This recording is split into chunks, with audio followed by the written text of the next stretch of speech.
Wonderful. So hi, everyone. Thank you all so much for joining us today for this very important conversation about supporting children and adolescents growing up with a parent with young onset dementia.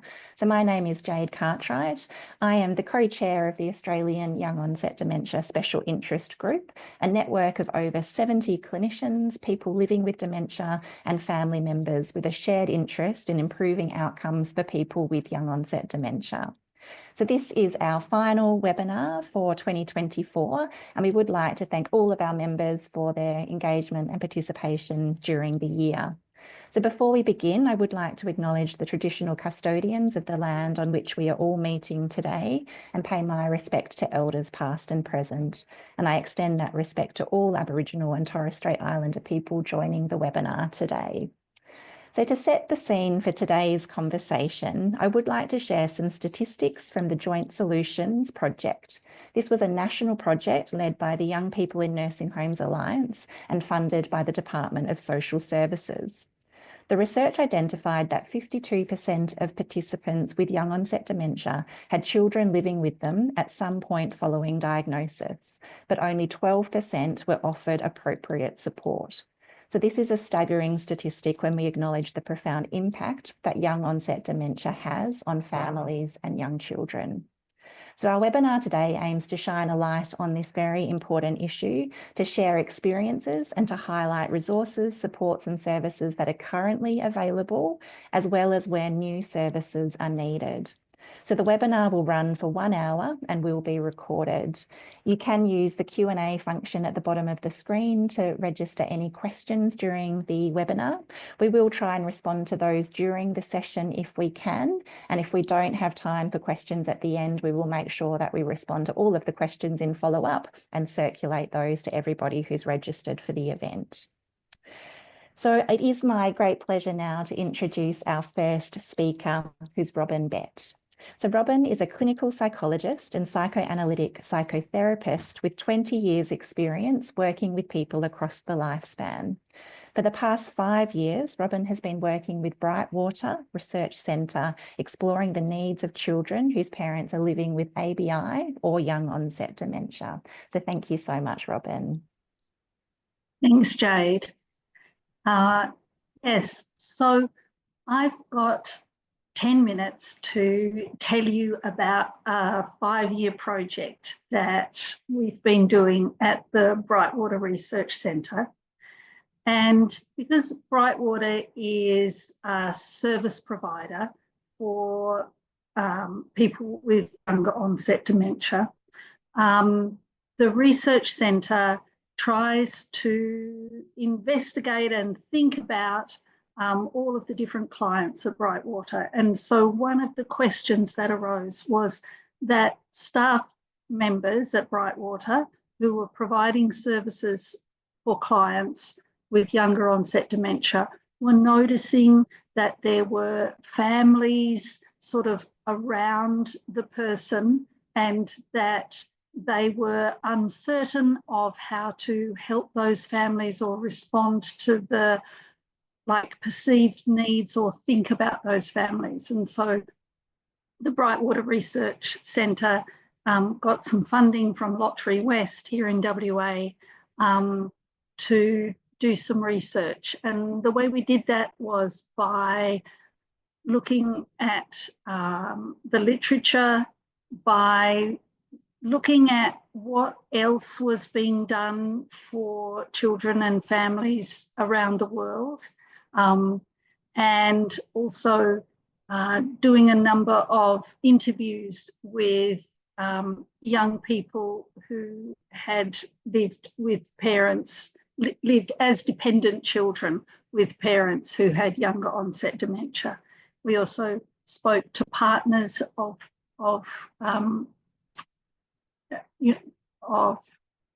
people with younger onset dementia, and we spoke to professionals who work with families. And from that, we came up with, from analysing those interviews, we came up with a list of needs that were some were being met partially and some were not being met very much at all. And we tried to think about some ways that we could go about at least meeting some of those needs. So I'm just going to share my screen with you now. Okay. So one of, the things that we found, and this won't be any surprise to any of you, but that parental dementia means that children or young people are faced with persistent loss over many years. The young people, parents and professionals we interviewed talked about the support that had helped and what they wish had been available. And so then we set about trying to think about how we could do something that could help young children and young people understand what was happening, to help children and young people and parents maintain connections, to provide emotional support, to think about ways to provide increased social support, and to think about providing advocacy at school. Now I have to figure out how to move the slide on to the next slide. Maybe this, yeah. So we created 3 resources, and that's what I want to explain to you for the rest of the time I have to talk with you. So the first one is a free downloadable 47-page guide. And this guide has been written to help parents, caregivers and professionals understand and respond to children when a father or mother has a diagnosis of younger onset dementia. So the guide provides a list of actions that adults who are involved in a child's life can take if they wish to help and support that child. It contains information and resources to help people confidently help children understand, help support connections, offer emotional support, work to increase children's social support, and think about advocating for them at school. And this download is available from the Brightwater website. The next resource that we came up with was like collecting together all of the different books, websites, interactive websites that we found that we thought were good value from around the world. And this is just a little extract, but the so it's like a 3-page booklet that describes all these resources and where you can get them. So they're organised according to the age of the child, whether it's a resource for adults to help child, whether it's a resource that a child can use themselves with an adult support. We really there's so much sort of uncertainty and loss surrounding younger onset dementia for children that it's quite easy, just for kids to feel very on their own and very lost. So we're really sort of championing the idea of finding ways to talk about and be with the child's experience of what's going on so they don't feel so on their own with it. But that can also be because usually the adults involved in the situation are also uncertain about what's going on and frightened and need help themselves. So, but children have less well-developed coping mechanisms, or they're developing coping mechanisms, and so they need adult support to help to understand what's going on so that they can integrate it into their worldview without becoming overwhelmed. Often kids don't think about what might be affecting their mood. They might start to think, well, there's something wrong with me because I feel so grumpy and unhappy and, and on edge all the time, not really being able to put it down to the experience they're having with their parents' dementia. And finally, we found some lovely materials for younger kids that talk about the experience of knowing someone with dementia. And Julia, who's going to talk later, about her book for older readers, but there seemed to be like a primary school age reader gap. And so from the interviews that we did with the young people, we wrote, Geneva, who's another psychologist involved in the project, we wrote this book called Jordan's Mum, which shows an 11-year-old boy slowly realising that something is going wrong with mum's memory. He copes the best as he can, but sometimes he just gets so frustrated. He decides he needs help and he reaches out to family and friends. And as he gets more practical help, he begins to acknowledge the losses that dementia is bringing into his life.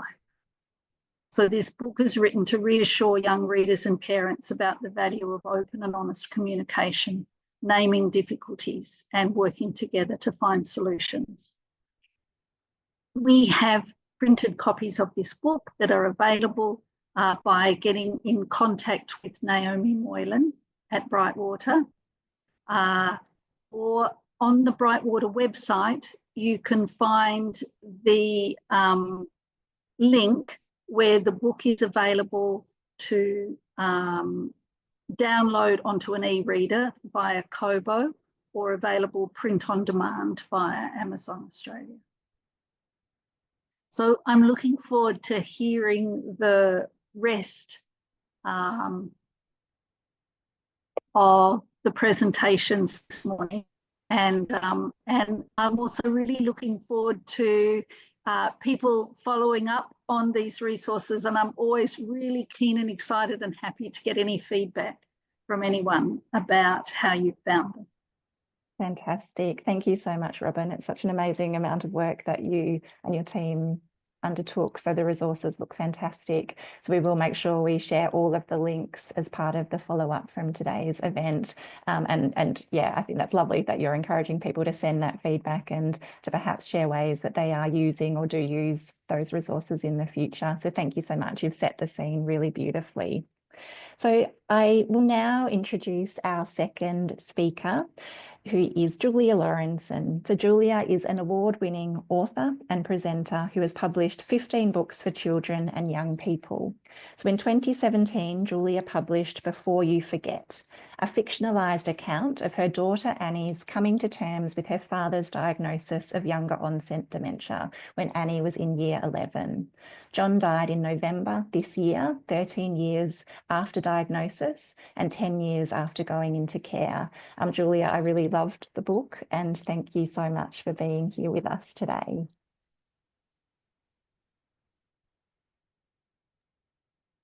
Thanks, Jade. And thanks for that lovely introduction. And Robin, I was listening and nodding in furious agreement with all the things that you were saying, because it very much reflected our story. So I'd like to start setting the scene with a short video which was made as a companion to this book, which is for young adults. But as Jade said, it was really, I wrote it with my daughter to try and convey what it was like for her growing up with a parent with younger onset dementia. So we'll show you the video first and then we'll have a chat about it.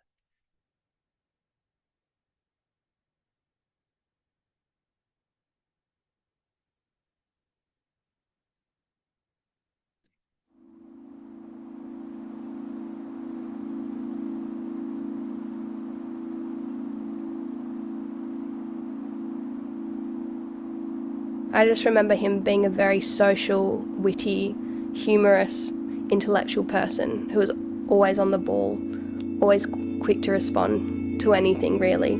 But if he had a choice between going to a Christmas lunch or staying at home, he would definitely stay at home.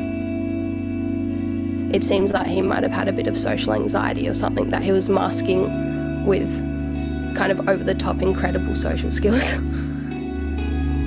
Mum was with him when he got diagnosed, and he was crying the whole way home saying, you know, I'm not going to be there for Annie when she grows up, am I? And that was just, yeah, I'm glad I wasn't there, to be honest.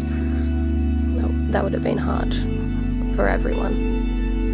It was hard for everyone.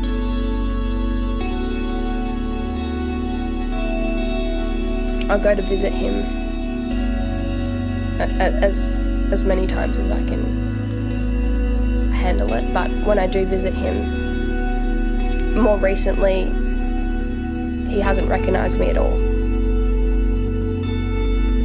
Visits are hit and miss, and sometimes you feel a lot worse. You feel a lot worse sometimes than others, just depending on how well you can cope with it on that day. Most of my high school life, I met this girl called Gemma, and I found out that her mum actually had early onset Alzheimer's as well as Dad, and that was just it was a huge relief to find out that I wasn't the only young person going through, you know, dealing with a parent with early onset Alzheimer's. Talking to someone, being able to talk to someone my age about being a carer at such a young age was so important to me. It made me feel so much less alone and isolated. It gave me a lot of perspective on the situation. When I was going through his stuff after he went into a nursing home, I went into his room and found at least 3 boxes of drawings from when I was about 3 years old up until just hundreds and hundreds of drawings that he just kept. He didn't chuck one drawing out. He was always very, very encouraging. Painting just allowed me to be in the moment and focus on someone else's emotions for a second rather than my own.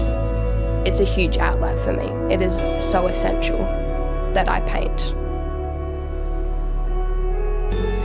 A lot of the stuff that happened, you block it out. You don't want to think about it, and being forced to think about it in a way is probably healthy. And I feel like the book will definitely help other kids my age who might be going through the same thing.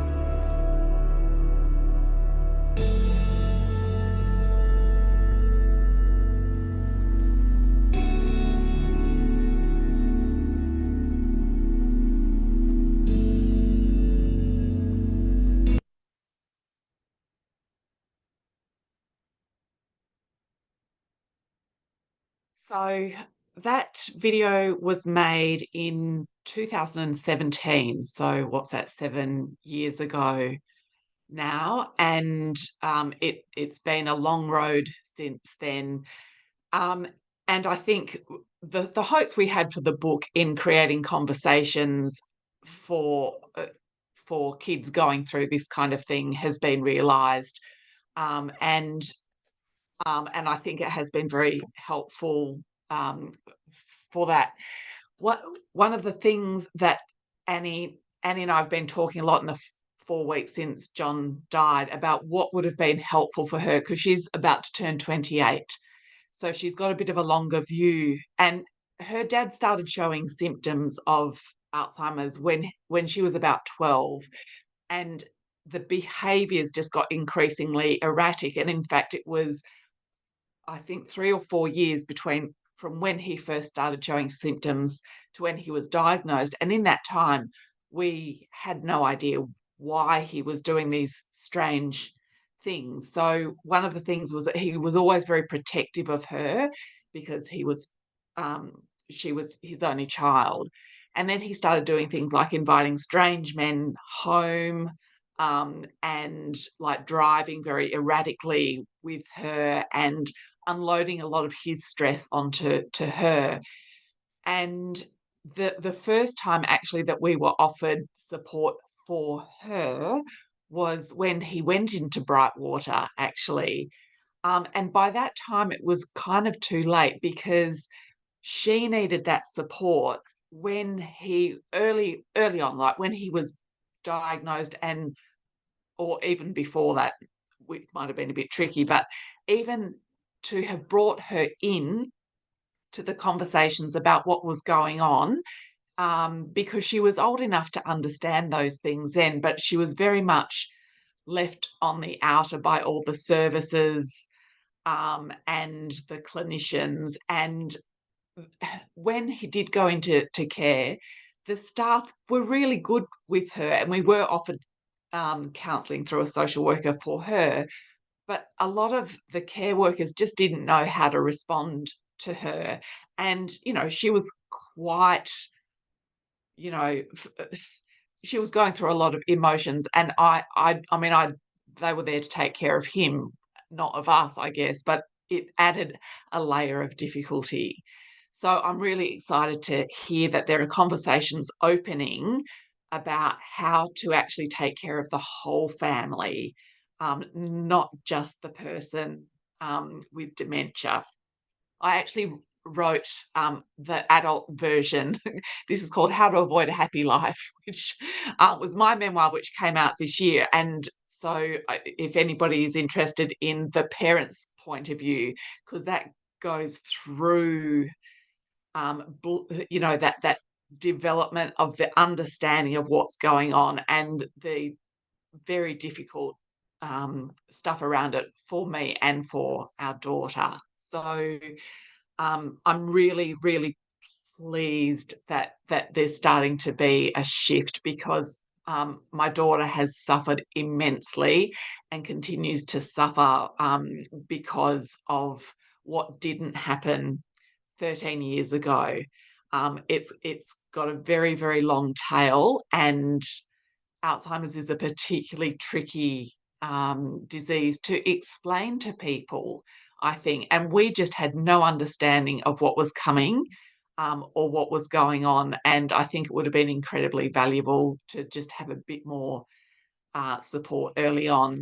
And in fact, I've just released a series of videos of John from when he went into care until a couple of years ago, sometimes with Annie in the background and sometimes not, but just to try and convey what it looks like when someone's developing Alzheimer's and what you can expect, and maybe it will help somebody. That's the reason that I've put them up there, just because I think that knowledge is power. So so thank you to everyone who's working so hard in this space to make life easier. So thank you. And I'm happy to respond to any questions that people have, either in the chat or later by email. Thank you, Julia. That was wonderful. I do think Annie's video, your book, it's such a strong call to action to all of us working in this space. And I think it really does speak to that importance of timely and early support. So I think you've conveyed that message really clearly, which is so important.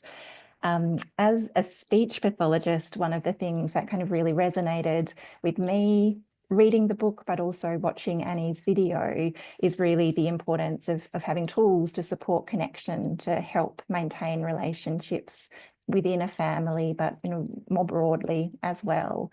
So this does lead us into our next presenter, who is Natalie O'Brien. So Natalie is a speech pathologist with extensive experience working with people with young onset dementia and their families, and has a really special interest in promoting intergenerational connections. So Natalie, thank you very much. Thanks, Jade, and thanks also to Julia and Robin. It feels like a very tough act to follow both of you with your amazing insights. So thank you very much for that. So what I'll focus on today, I've got about 5 minutes, so I'll focus a little bit on some of the practical communication therapies I have done with families in the past, and keeping in mind, obviously, these are only a couple of examples. The ways in which we can help facilitate communication and connection are obviously limitless, but I will give a few little examples today. So I guess, first of all, just to highlight the role of the speech pathologist within this space, our role is very much about facilitating communication. And when we talk about communication, we obviously don't just mean talking, we mean all forms of communication. And really, essentially, communication is connection. So it's about connection and it's about relationships. And I do feel like speech pathologists do have some value to add in this space for some families, in helping to really bridge that gap where communication is a bit of a barrier, and look at ways we can really facilitate that for people so we can maintain connection. I do have the absolute joy and privilege of being a speech pathologist who works across the lifespan. So I work with little children, I work with primary school age children, I work with high school age children, and I work with adults. So I do feel like that gives me an enormous amount of privilege in this space, because I do have some strategies in terms of working with all different age groups. So again, I'll focus on a couple today, but there are many things we can do in different age groups. So I do have a PowerPoint, if it's going to work for us. I'm really bad at tech, so please just bear with me. Just really talking about, these are really just a focal point, the slides, there's not a whole lot on them. But firstly, in terms of what we do, what our goals are in working with families, and the first thing really is to establish what each person in the relationship is seeking. So what is it that our person with young onset dementia is seeking in their relationships, and also what is it that their children, partners and grandchildren are seeking, and how can we best facilitate that connection. So then the next thing we really look at are what are the interests of each person in that communication interaction, and what are their motivators.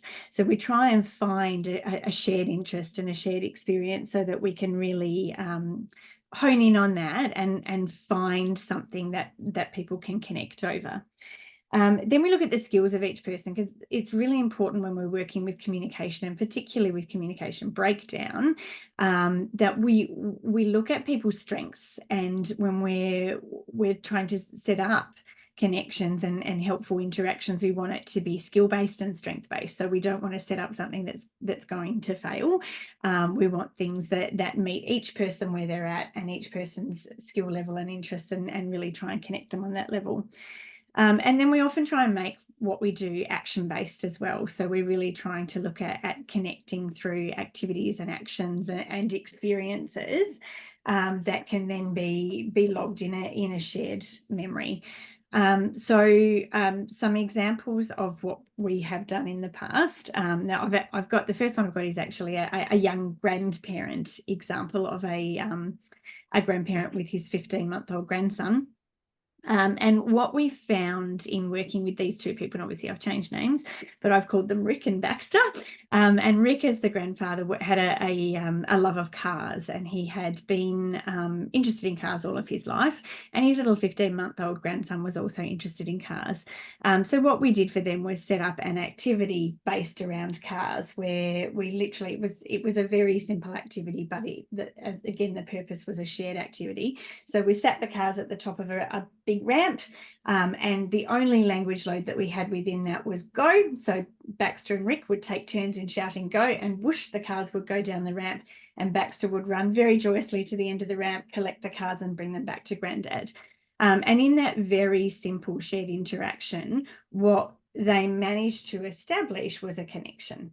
And previously Rick had expressed that he didn't know how to connect with his 15-month-old grandson. So that was a really nice, simple activity that we did that just helped them to connect over something that they both loved. The same fellow also had a 5-year-old granddaughter, and she was really interested in arts and crafts and drawing and painting. And Rick, as one of his leisure activities, had taken up colouring in. So that was the shared interest that we could find between Lucy and Rick.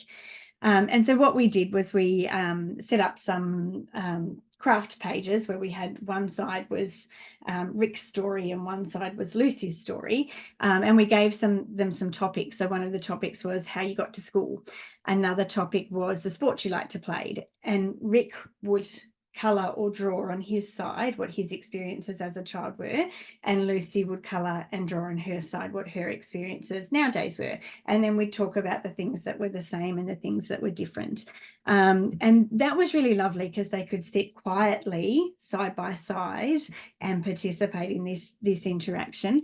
And then it also led to a really lovely task where they could share some of their experiences with each other. And the other really big benefit of that was at the end of it, they had a product. So they had this lovely little journal that they had created that was both of their stories side by side. So that's just a couple of little examples. With teenagers, we've done things like a joint Dungeons and Dragons task, which was really quite fun and interesting. We've done paint by numbers. We've done all sorts of different activities, but really, as I said, it's about finding a shared interest and really trying to meet each person where they are and create a joint interaction where they can both get something out of it. So yeah, just a couple of pictures there to get your brains thinking. But we've done bubbles with young babies. We've done cooking. We've done all sorts of different things.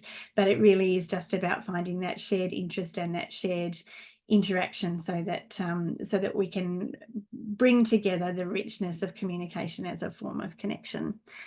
So moving forward, I think, as I said, I do think speech pathologists have something to share in this space, and I hope that that's something of value. And I do think it's really important that we are looking at family-centred interactions, and that the therapeutic interventions that we do are not just about the person, but about that whole family unit, and about bringing everyone in that unit together in a form of connection that is meaningful to them. So happy to share any other ideas and chat to people and talk through things later on or over the chat or whatever works. But really, those opportunities for interaction are limitless, but so important. Thank you so much, Natalie. That's brilliant. I think a lovely way to showcase the role that speech pathology, but also allied health professions more broadly can have in this space. And I think you're right, it is around finding those practical solutions that often comes through activities and meaningful engagement. And I think, coming back to Julia's early point around just the difficulty coming to terms with the understanding of the changes that a person with young onset dementia might be experiencing, I think through those interactions, so much of that understanding would come. So I think it's, really, really lovely examples. So thanks, Natalie, that was great. I'll now introduce our next speaker, who is Chelsea Brown. So Chelsea is a family engagement counsellor at Dementia Australia, and Chelsea is going to tell us a little bit more about the family engagement service. So thank you so much, Chelsea. Thank you.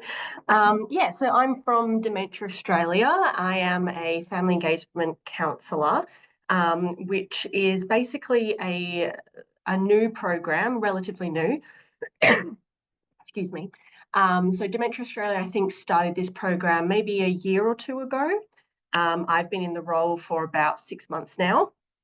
So essentially what the program is addressing this gap that I think a few people have now, mentioned between, how are we servicing people with younger onset dementia and their children?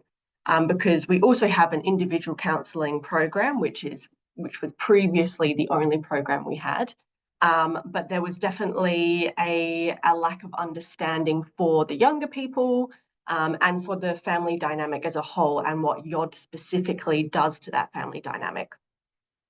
So the family engagement counselling program offers, I guess, a lot more space for families in comparison to the individual program. So it's an unlimited program. So whereas the individual is only 6 sessions, the family engagement counselling, I'm just going to call it FEC, that's the easiest way to refer to it. The FEC program is an unlimited amount of sessions, which when it comes to YOD and the complexity there, it allows a lot more space to go into those complexities and address the family dynamics that are coming up from that.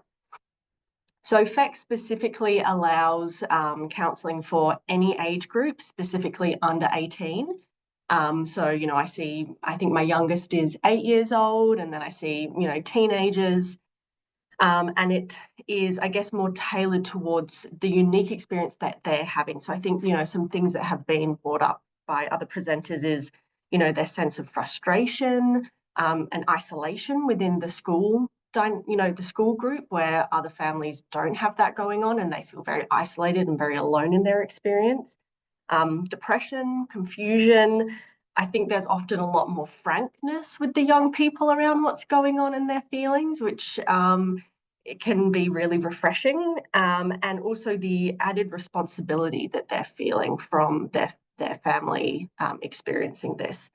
Something else I see a lot as well is, you know, you've got the person who has, you know, the parent who has the diagnosis, but then also what happens to the other parent. If there is another parent in the family, you know, the increased financial load on that parent, you know, I have one particular family I'm thinking of where, you know, the father's had to take on an extra job, and that means that he's around the house a lot less.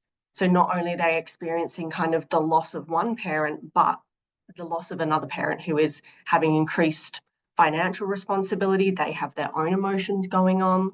So the family engagement program is able to look at all of these issues. We can see the child or the teenager individually, or we can have other family members come in. So, you know, we could have the child and the parent with dementia. We can have the child and the parent without dementia. We can have siblings. It's really whatever the client finds most useful, we can do it basically. So, you know, my biggest group of families that I see is 10 people in a room, and then I see individuals as well. So it doesn't necessarily have to be a whole family. So that's a very crash course on the family engagement counselling program.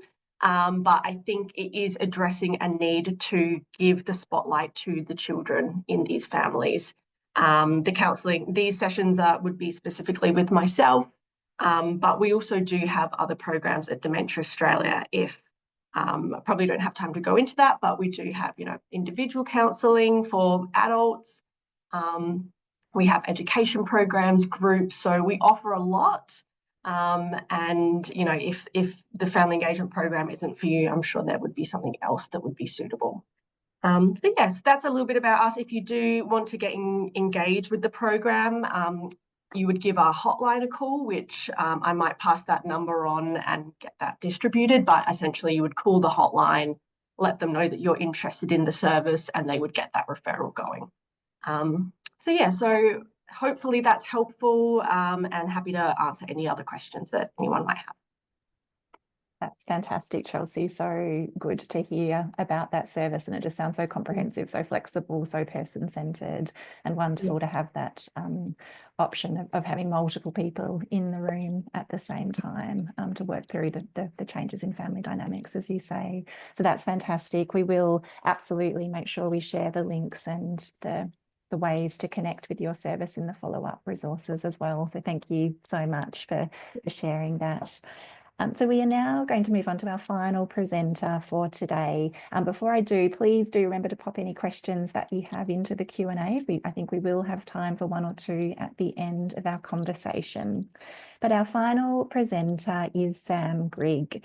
Sam is going to share her personal experiences and also reflections on what has been discussed today from the perspectives of a young person whose family has been touched by young onset dementia. So Sam, I'm really interested to hear whether the perspectives shared today have resonated with you, your thoughts around what supports your family received, but also any direction that you can give us all looking to the future and where we can go to improve outcomes for children and families. So thanks so much, Sam.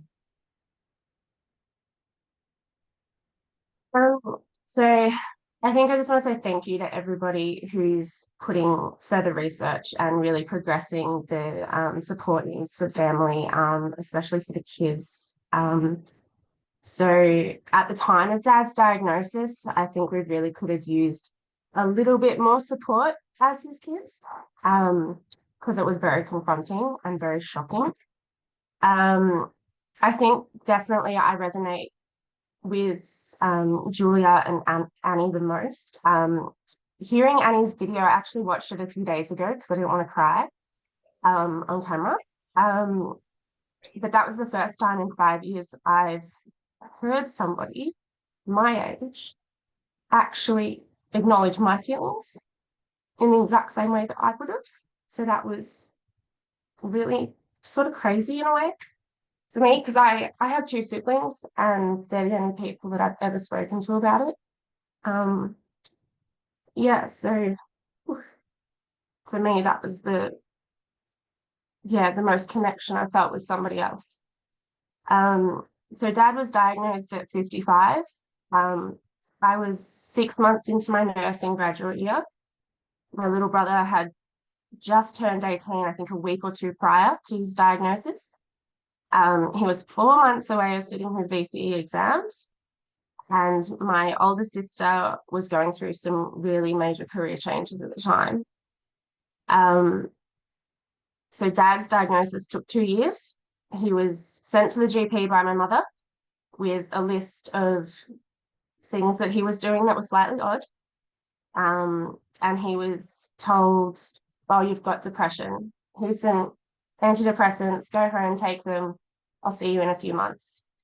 So he would go home, take them, would deal with all of his weird little dementia behaviors, and then the side effects of those medications on top of the already shocking behavior.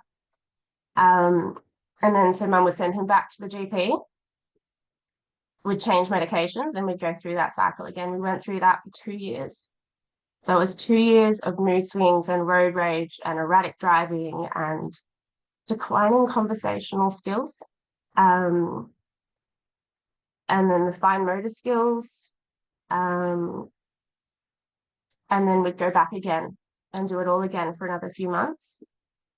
He was finally he was finally accepted into a 2-week stay at the Royal Melbourne Hospital under Samantha Loy's team, where they confirmed his diagnosis with younger onset, which was on my 24th birthday. So that was fun. But when we left Royal Melbourne, we went home with an NDIS registration number, a show bag, like a full show bag full of resources for Dementia Australia and everything else. We had a medication management plan, and we had a follow-up appointment booked already.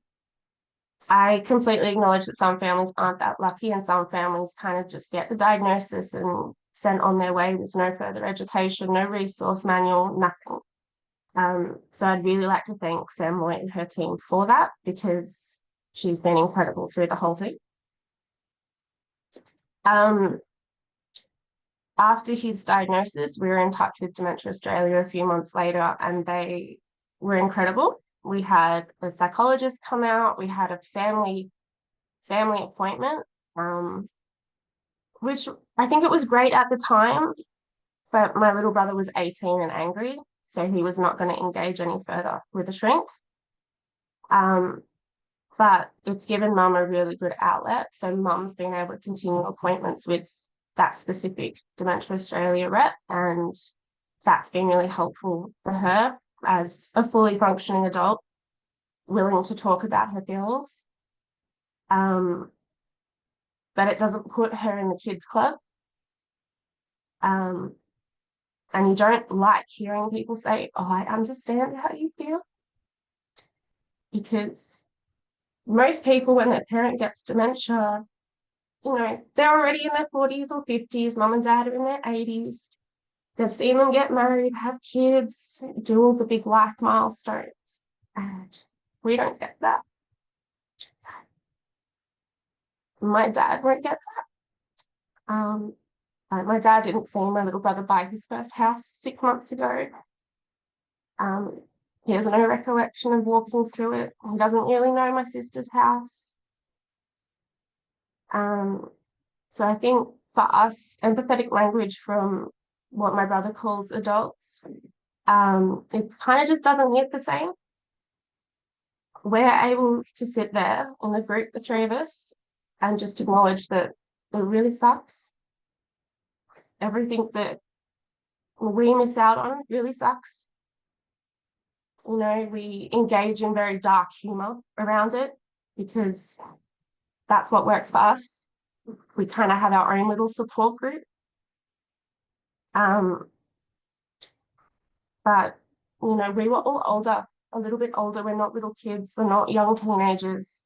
Matthew was angry at 18, very angry, and that progressed into his 20s. He's now 23, I think. And he's only just started to be able to talk about it and engage with it and not have major drug and alcohol issues. You know, he went through a stage of smoking a lot of marijuana and drinking a lot of alcohol. And it's only now that he's able to talk to my sister and I that he's stopping those behaviours. So I think there needs to be a little bit more sort of support for those kids that don't want to talk to a psychologist. Yeah, like I said, we have each other, but ultimately I have the background in healthcare. So I don't get to sit in this fantasy world a little bit like my brother and sister do. They know how dad is now and they know what he was like, but they don't see what's going to happen in the future. That's my role, which they're very grateful for, but I don't get to sit away from the future, which for me is quite scary. It helps me to be able to put him in a box. He's a patient. He looks like my patients. He talks like my patients when he does talk. Whereas to them, he's still dad. And I know that's very frustrating. So dad went into permanent care a few months ago, and it's made it a lot easier having him away because you're not seeing him every day and getting that same level of frustration in his inability to talk. We don't have the daily sundowning or the toileting accidents or the near miss falls. Watching that man go downstairs is a horrifying experience.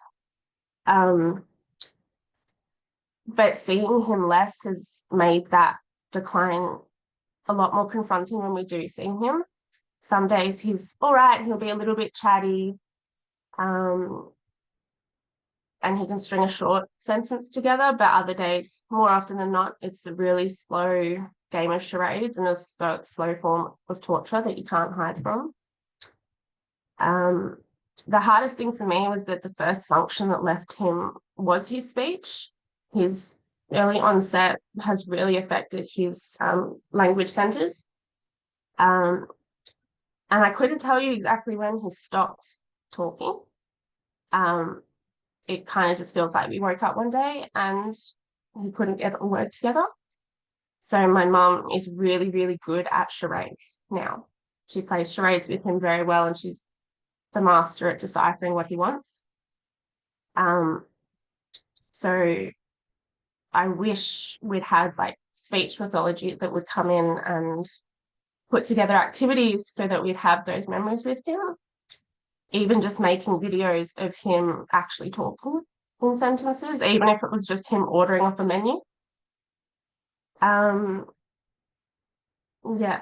So when I agreed to do this panel after I spoke to you, Jade, my siblings and I sat down and we ran through the whole story,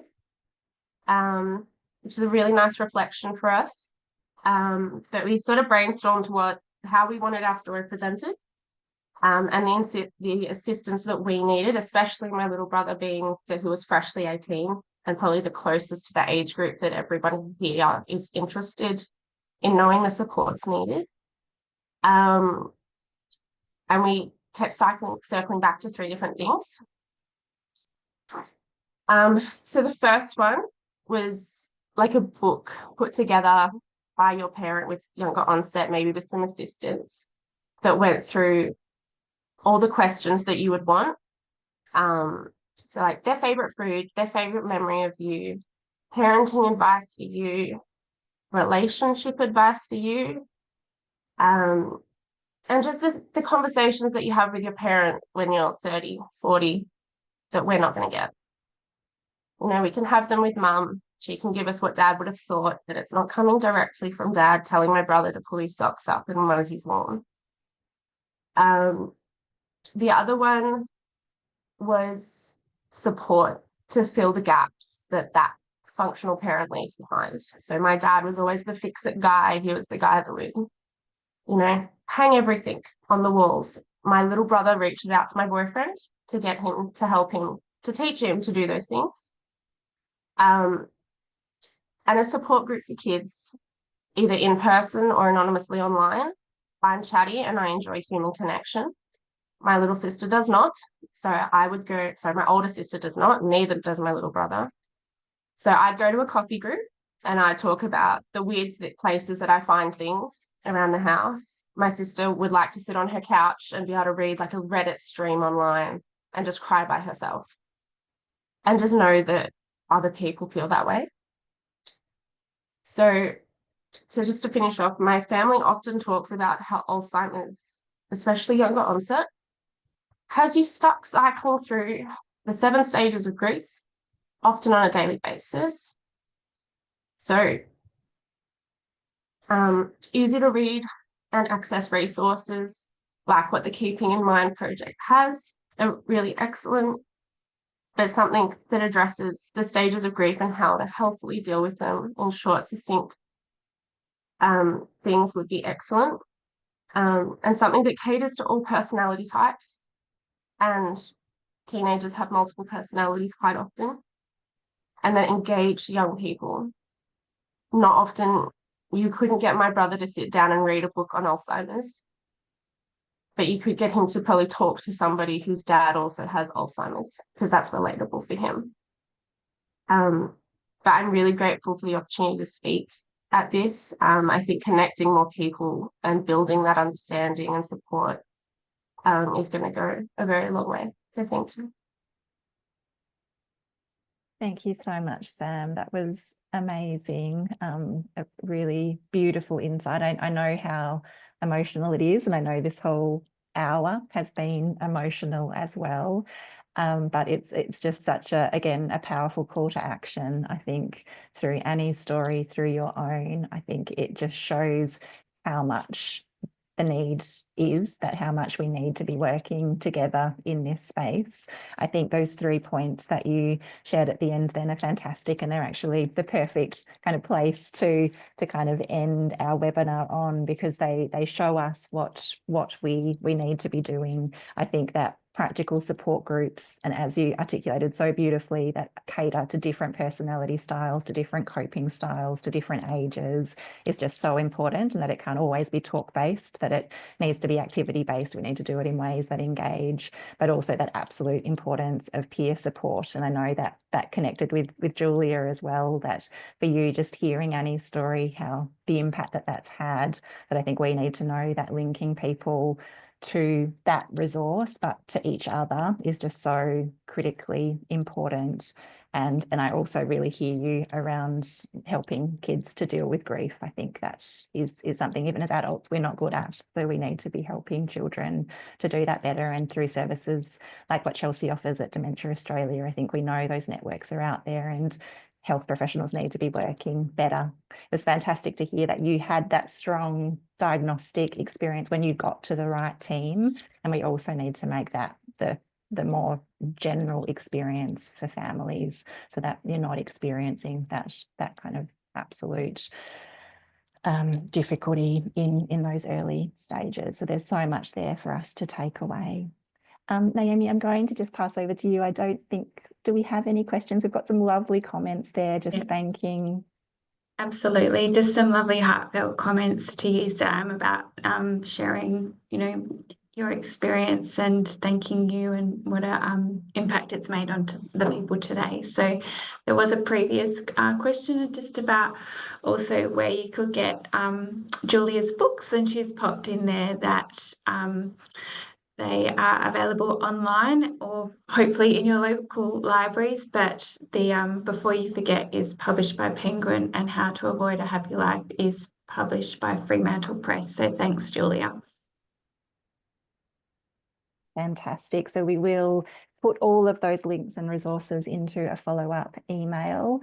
Yeah, there's some lovely comments for saying that your words today are going to stay with people for a very long time, and that's all we can ask for, that it will just plant those seeds for us to all start creating new services, new supports, new opportunities for children and families that are touched by young onset dementia.